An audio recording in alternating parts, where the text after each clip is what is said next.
और न्याय देने का सरलतम तरीका ये है कि जो अभी तैयारी कर रहे हैं उनको 2-3 साल का समय मिल जाए, जो कि मिलना चाहिए, और जो संगठन या संरचना या राज्य या समाज की वजह से लेट हो रहे हैं उनको लेट होने की भरपाई मिल जाए। मेरी समझ कहती है कि सरकार इन चीज़ों पर ध्यान देगी, उसके बाद ही फैसला लेगी तो फिर कोई क्यों विरोध करेगा इस चीज़ का, सब लोग समर्थन करेंगे। दूसरा पक्ष ऑप्शनल सब्जेक्ट। ऑप्शनल सब्जेक्ट से सरकार को क्या दिक्कत है और इसको खत्म करने से आपकी सेहत पर क्या प्रभाव पड़ने वाला है। देखिए, ऑप्शनल सब्जेक्ट जो है, आप सिर्फ ये समझें कि 2012 तक का सिस्टम और 2013 से जो सिस्टम है उसमें अंतर क्या है।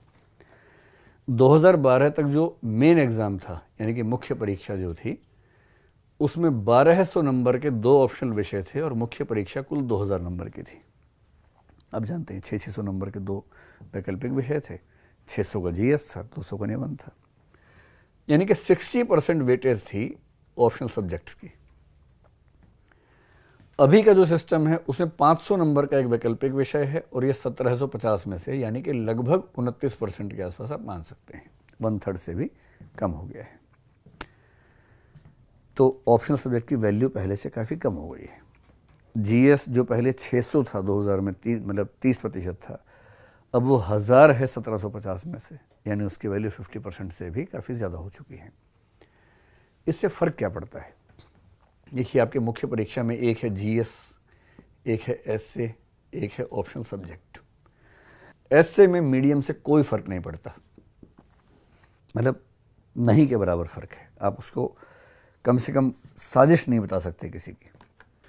तो 2013 से जो सिस्टम शुरू हुआ उसमें 500 नंबर हैं वैकल्पिक विषय के 1750 में से, यानी 29% हुआ।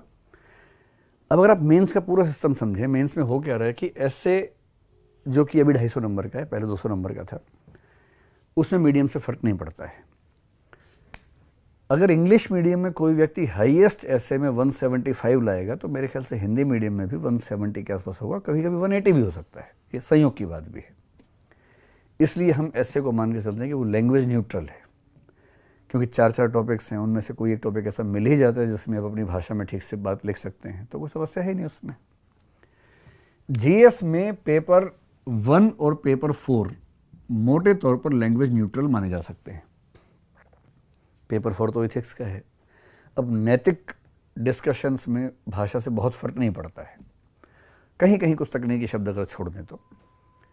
पेपर 1 में हिस्ट्री है, समाज की बातें हैं, सामान्य बातें हैं, भूगोल में थोड़ा बहुत असर पड़ सकता है, लेकिन जनरली हम मान सकते हैं कि 2, 4, 5 नंबर के अंतर से दोनों माध्यम सर्वाइव कर लेते हैं।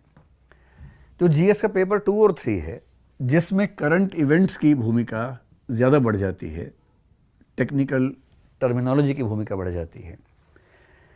मेरी समझ कई सालों तक इस क्षेत्र में काम करने के बाद भी ये है कि हिंदी माध्यम तो फिर भी ठीक है, तमिल, तेलुगु, मराठी सबको मिला के बात करूं तो वो कितनी भी ताकत लगा लें, अंग्रेजी माध्यम के एकदम बराबर नहीं आ सकते हैं। लेटेस्ट हर घटना अंग्रेजी अखबार में जिस तरह से आती है वैसे हिंदी में नहीं आती है। टेक्निकल वर्ड्स आप हिंदी में अनुवाद करेंगे तो उसका अर्थ नहीं निकलता है, अनुवाद न करें तो कभी कभी ये भी होता है कि आपने अंग्रेजी में लिखा, उसका दंड मिल जाता है, कुछ नंबर कट जाते हैं उसके। इसलिए कितनी भी कोशिश हम कर लें, जीएस में मैं आज की बात नहीं कर रहा हूँ, 1990-95 के समय से कह रहा हूँ, अंग्रेजी माध्यम में, जैसे इसी बार की बात करें 2017 की, मेरी जानकारी में हिंदी माध्यम में मैक्सिमम 434 मार्क्स आए हैं जीएस में, जो कि बहुत अच्छे मार्क्स हैं इस बार 1000 में से। इंग्लिश मीडियम में कितने हैं एग्जैक्टली नहीं पता, पर कल एक सिलेक्टेड व्यक्ति से बात चल रही थी, उसने कहा कि मैंने सुना है कि 470 या 472 के आसपास हैं, अनुमान है, 1-2 नंबर कम ज़्यादा हो सकता है इसमें। ये जो गैप है 25-30 नंबर का, मेरी समझ है कि हम बहुत कोशिश करेंगे तो भी इसको ज़ीरो नहीं कर सकते। एक तो अंग्रेज़ी में चीज़ें ज़्यादा हैं, भाषा उनके पास है, और सबसे बड़ी बात है कि यूपीएससी के एग्जामिनर्स का माइंडसेट एक समय के बाद ऐसा बन जाता है कि अंग्रेज़ी में चीज़ें ज़्यादा प्रामाणिक दिखती हैं। ये किसी के साथ भी होता है। अगर आप एक ज़्यादा विकसित भाषा में लगातार काम करेंगे तो एक ऐसी भाषा जिसमें अनुवाद करना पड़ता है, उसमें अच्छा उत्तर भी आपको कन्विंस कर नहीं पाएगा, क्योंकि आप उस भाषा को लेकर पहले से प्रेजुडिस्ड होते हैं, पूर्वाग्रह के शिकार हो जाते हैं। ये नेचुरल बात है, कोई, मैं ये नहीं कह रहा कि वो लोग साजिश करते हैं, ये नेचुरल फिनोमेना है कि उनके मन में न्यूट्रल माइंडसेट नहीं बन पाता है। इस वजह से ये जो ऑप्शनल सब्जेक्ट है, इसका एक बेनिफिट क्या होता है कि अगर आपका ऑप्शनल सब्जेक्ट अच्छा अंक देने वाला है तो आप अंग्रेजी माध्यम के व्यक्तियों से जितना पीछे थे उसमें से कुछ की भरपाई कर लेते हैं, लेकिन ये सब नहीं कर पाते हैं। हिंदी माध्यम में, मराठी माध्यम में कुछ ही लोग ऐसा कर पाते हैं। लिटरेचर के सब्जेक्ट से मराठी माध्यम का व्यक्ति मराठी साहित्य से अगर परीक्षा देगा तो चांस बनता है कि उसको 10-20 नंबर एक्स्ट्रा मिल जाएंगे। ऐसे गुजराती साहित्य वाला व्यक्ति है, तमिल साहित्य है, तेलुगु साहित्य है, इनको बेनिफिट मिल जाता है। इस बेनिफिट की वजह से कई लोग जो जीएस से पीछे रह गए थे थोड़ा सा कवर करके रेस में आ जाते हैं। अगर वैकल्पिक विषय हटा तो मेरा ख्याल है कि भारतीय भाषाओं के माध्यमों के जितने लोग हैं, अगर मान लेते हैं कि उनका सिलेक्शन 100 लोगों का होता है तो मेरे ख्याल से उन 100 में से कम 10 का तो सिलेक्शन होगा ही नहीं, यानी कि 90 रह जाएंगे, शायद 80 रह जाएंगे। और दूसरा, ऊपर के कुछ रैंक्स में उनके आने की जो संभावना थी वो खत्म हो जाती है। जैसे इसी बार हम देखें, इस बार जो हिंदी माध्यम के टॉपर है उनका वैकल्पिक विषय इतिहास है और 300 के आसपास अंक रहे होंगे निश्चित रूप से। अगर वो 300 अंक न होते तो निश्चित रूप से वो टॉप रैंक में ना आ पाते, क्योंकि टॉप रैंक में लाने में कम से कम 15-20 नंबर की जो एज मिली है उनको बाकी लोगों के विषयों की तुलना में वो प्रभावी रही होगी, वो खत्म होगी। तो मेरा अनुमान ये कहता है कि अगर ऑप्शनल सब्जेक्ट हटता है तो 10% के आसपास सिलेक्शन रेट कम होनी चाहिए और टॉपर्स में पहले 100 रैंक में संभावना थोड़ी सी और कम होगी। नीचे के रैंक 100 के बाद के रैंक पर जो पहले सिलेक्शन का रेट था लगभग वैसा रह सकता है, होगा तो थोड़ा बहुत और कम होगा। ये कुल मिला के प्रभाव इसका पड़ने वाला है। अब सवाल है कि मतलब भाषा वर्ग ग्रामीण भारत पर प्रभाव मैंने आपको बता दिया, वही प्रभाव है। अंतिम बात है इसका प्रबंधन हम कैसे करें। पहली बात तो अभी ये मानकर ना चले कि परिवर्तन होने ही वाला है। पहले से कुछ मानकर चलेंगे तो ज़्यादा तनाव में रहेंगे। इसकी घोषणा तो फरवरी में जब नोटिफिकेशन आएगा मान के चलिए कि तभी होगी। सरकार पहले कर भी सकती है सिर्फ इसलिए कि लोग संशय में ना रहें, लेकिन सरकार बाध्य नहीं है। सरकार बाध्य है फरवरी के नोटिफिकेशन में ये उसको बताने का पूरा अधिकार है कि पाठ्यक्रम क्या है।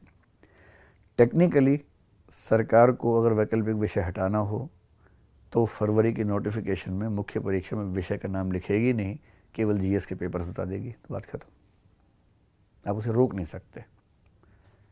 फरवरी से पहले वो बताए ही बताए ऐसा भी ज़रूरी नहीं है, लेकिन पहले से मानकर क्यों चले। और मेरा विचार ये है कि 2019 के इलेक्शन को देखते हुए कोई बहुत बड़ा कदम इस साल शायद नहीं उठेगा तो 2020 में उठने का स्कोप ज़्यादा है, क्योंकि 19 में तो इलेक्शन से पहले नोटिफिकेशन आ ही जाएगा 19 का। 2020 में तो मैं ये मान के चल रहा हूँ कि बड़ा चेंज आना चाहिए।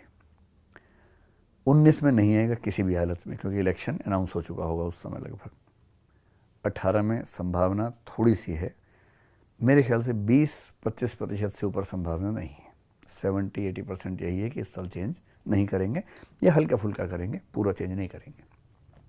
तो पहली बात तो है कि आप अभी जिस तरीके से तैयारी कर रहे हैं वैसे करते रहें, लेकिन ये मान के चलिए कि देर सवेर ये होना तो है ही। वो वैकल्पिक विषय को हटा के मानेंगे, एज कम करेंगे। एज कम करने से तात्कालिक नुकसान आपको नहीं होगा, मैं पहले आपसे बता रहा हूँ। तो करना ये है कि अभी से जीएस के पक्षों पर थोड़ा ज़्यादा गंभीरता से तैयारी शुरू कर दीजिए, क्योंकि उसकी वेटेज बढ़ेगी आगे चलकर। अगर आपको लगता है कि आप सरकार को रोकना चाहते हैं ऐसा करने से, तो फिर एक तरीका, सबसे अच्छा तरीका होता है, इसको महात्मा गांधी कहते थे ना, सविनय अवज्ञा आंदोलन, बल्कि उससे भी अच्छा सविनय निवेदन आंदोलन कर लीजिए।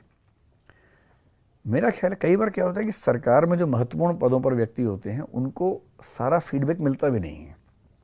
उनके आसपास एक छोटा सा ग्रुप होता है, वो ग्रुप जो फीडबैक दे रहा है वही उनके पास फीडबैक है, उनको रियल फीडबैक नहीं पता होता। और मुझे लगता है कि देखिए, आप नेहरू और नरेंद्र मोदी, राजीव गांधी किसकी विचारधारा से प्रभावित है, किसकी विचारधारा से नहीं, उसको एक बार छोड़ देते हैं। ये तो मानना ही पड़ेगा कि नेहरू, इंदिरा गांधी, नरेंद्र मोदी, ये सब लोग बहुत कर्मठ किस्म के प्रधानमंत्री हुए हैं, जो डिसीजन मेकिंग करते हैं, अपने आसपास की ब्यूरोक्रेसी के अंध प्रभाव में नहीं रहते हैं, अपनी सेंसेस को यूज़ करते हैं। और सबसे रोचक बात यह है कि हम एक ऐसे प्रधानमंत्री के समय में हैं जो खुद भी अंग्रेजी भाषी नहीं है, जो गुजराती बोलता है, हिंदी बोलता है। और यदि बिना बहुत अच्छी अंग्रेजी जाने कोई व्यक्ति इतना अच्छा पीएम हो सकता है तो डीएम क्यों नहीं हो सकता है? तो ज़्यादा आसान बात है।